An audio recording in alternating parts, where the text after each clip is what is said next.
മിശിഹായിൽ അനുഗ്രഹീതരായവരെ, ദിവ്യകാരുണ്യ ഈശോ ഈ ദിവസം നിങ്ങളെയും നിങ്ങളുടെ കുടുംബങ്ങളെയും സമർത്ഥമായി അനുഗ്രഹിക്കുകയും അവിടുത്തെ കൃപകൾ കൊണ്ടും അനുഗ്രഹങ്ങൾ കൊണ്ടും നിങ്ങളെ ഓരോരുത്തരെയും നിറയ്ക്കുകയും ചെയ്യട്ടെ എന്നും പ്രത്യേകമായിട്ട് പ്രാർത്ഥിക്കുകയാണ്.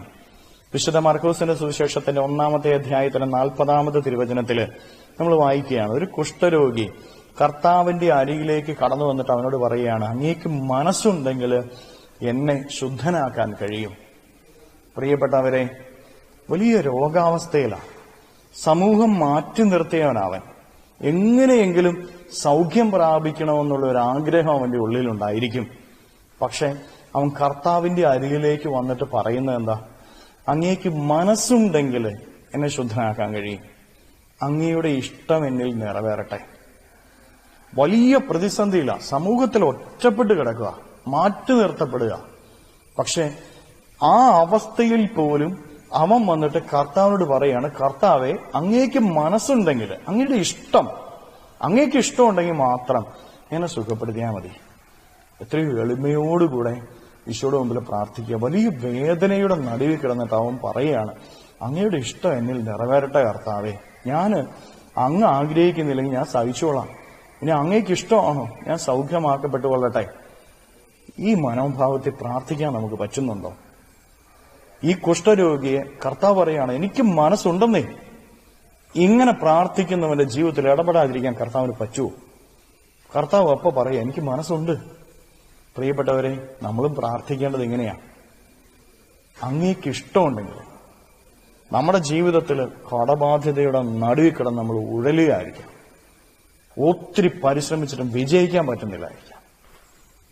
കുഞ്ഞുങ്ങളില്ലായിരിക്കാം, ജോലിയില്ലായിരിക്കാം, കൃഷിയിൽ തകർച്ചയായിരിക്കാം, ജോലിയിൽ തകർച്ചകളായിരിക്കാം, ബിസിനസ്സിൽ തകർച്ചകളായിരിക്കാം, കുടുംബത്തിൽ സമാധാനമില്ലായിരിക്കാം, ഭർത്താവ് മദ്യപാനിയായിരിക്കും, മക്കൾ വഴിതെറ്റി നടക്കുകയായിരിക്കാം, സമാധാനമില്ലാതെ ചങ്ക് കലങ്ങി നിൽക്കുന്ന അവസ്ഥയായിരിക്കാം. ഈശോയുടെ അരികിൽ ചെന്നിട്ട് ഇങ്ങനെ പ്രാർത്ഥിക്കാൻ നമുക്ക് ആർക്കെങ്കിലും പറ്റുമോ? കർത്താവേ, അങ്ങയുടെ ഇഷ്ടം എന്നിൽ നിറവേറട്ടെ. നമ്മളൊക്കെ പ്രാർത്ഥിക്കുന്നു, ഈശോയെ, ഞാനിങ്ങനെയാ അങ്ങനെയാ തകർന്നു, എന്നെ നീ കാണുന്നില്ലേ, കേൾക്കുന്നില്ലേ, എന്തെല്ലാം പരിപാടി നമ്മൾ നടത്തും. പ്രിയപ്പെട്ടവരെ, ദൈവത്തിന്റെ കരളലിയിപ്പിക്കുന്ന പ്രാർത്ഥന ഏതെന്ന് ഈ കുഷ്ഠരോഗി നമ്മളെ പഠിപ്പിക്കുന്നുണ്ട്. അങ്ങേക്ക് മനസ്സുണ്ടെങ്കിൽ കർത്താവേ, ഇതുപോലെ പ്രാർത്ഥിക്കണം. പ്രിയപ്പെട്ടവരെ, നമ്മുടെ ജീവിതത്തിന്റെ വേദനയുടെ നടുവിൽ കിടന്നിട്ട്, രോഗത്തിന്റെ നടുവിൽ കിടന്നിട്ട്, കടബാധ്യതയുടെ നടുവിൽ കിടന്നിട്ട്, സമാധാനമില്ലാത്ത അവസ്ഥയുടെ നടുവിൽ കിടന്ന് നമുക്ക് കർത്താവിനോട് ഇങ്ങനെ പ്രാർത്ഥിക്കാൻ സാധിക്കണം. എന്റെ കർത്താവെ, അങ്ങയുടെ ഇഷ്ടം എന്നിൽ നിറവേറട്ടെ. കർത്താവിന്റെ മനസ്സലിയും, ഉറപ്പാത്. കർത്താവിന്റെ മനസ്സലിയിപ്പിക്കാൻ പറ്റുന്ന ശക്തമായ ഒരു പ്രാർത്ഥനയാണ് ഈ ഒരു പ്രാർത്ഥന. അങ്ങേക്കും മനസ്സുണ്ടെങ്കിൽ, ഇഷ്ടമുണ്ടെങ്കിൽ എന്നെ തൊടണം. അങ്ങയുടെ ഇഷ്ടം എന്നിൽ നിറവേറട്ടെ. കർത്താവിന്റെ മനസ്സലിയും. കരങ്ങളെ യാചനയോടെ പിടിക്കാം.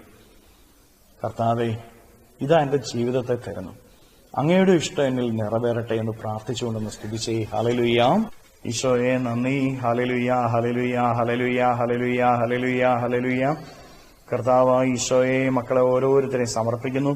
ഇവരെ ഓരോരുത്തരെയും അനുഗ്രഹിക്കണമേ, ആശീർവദിക്കണമേ. ഇവരുടെ ജീവിതങ്ങളിലേക്ക്, ഇവരുടെ അധ്വാനങ്ങളിലേക്ക് അങ്ങ് ഇറങ്ങിച്ചെല്ലണമേ. ഇവരുടെ നൊമ്പരങ്ങളിലേക്ക് ഇറങ്ങിച്ചെന്ന് ഇവരെ സഹായിക്കണമേ. ജീവിത ഏതോ അവസ്ഥയുടെ നടുവിൽ കിടന്നാലും അങ്ങയുടെ ഹിതം എന്താണോ അത് തിരിച്ചറിയുവാനും അങ്ങ് നൽകുന്നത് സ്വീകരിക്കുവാനുള്ള കൃപ ഇവർക്ക് നൽകണമേ. ഈശോയെ, ഇവരുടെ ജീവിതങ്ങളെ അനുഗ്രഹിക്കണമേ. ഈ ദിവ്യകാരുണ്യത്താൽ ഇപ്പോൾ ആശീർവദിക്കുമ്പോൾ ഇവരുടെ ജീവിതത്തിൽ നിന്ന്, വഴികളിൽ നിന്ന്, അധ്വാനങ്ങളിൽ നിന്ന്, ഭവനത്തിൽ നിന്ന് എല്ലാ കെട്ടുകളും ബന്ധനങ്ങളും പിശാചിന്റെ ഉപദ്രവങ്ങൾ, നാരകീയ ശക്തിയിലെ പ്രവർത്തനങ്ങൾ നിർവീര്യമായി തീരട്ടെ. ദിവ്യകാരുണ്യത്താൽ കൽപ്പിക്കുന്ന എല്ലാ തടസ്സങ്ങളും, ശാപങ്ങളും, ദുരിതങ്ങളും, പരാജയങ്ങളും, ആപത്തുകളും, അപകടങ്ങളും ഇപ്പോൾ നിർവീര്യമാകട്ടെ. ഹല്ലേലൂയ. യേശുവേ നന്ദി. ഹല്ലേലൂയ. നിത്യം പിതാവും പുത്രനും പരിശുദ്ധാത്മാവുമായ സർവേശ്വരായ എന്നേക്കും ആമേൻ.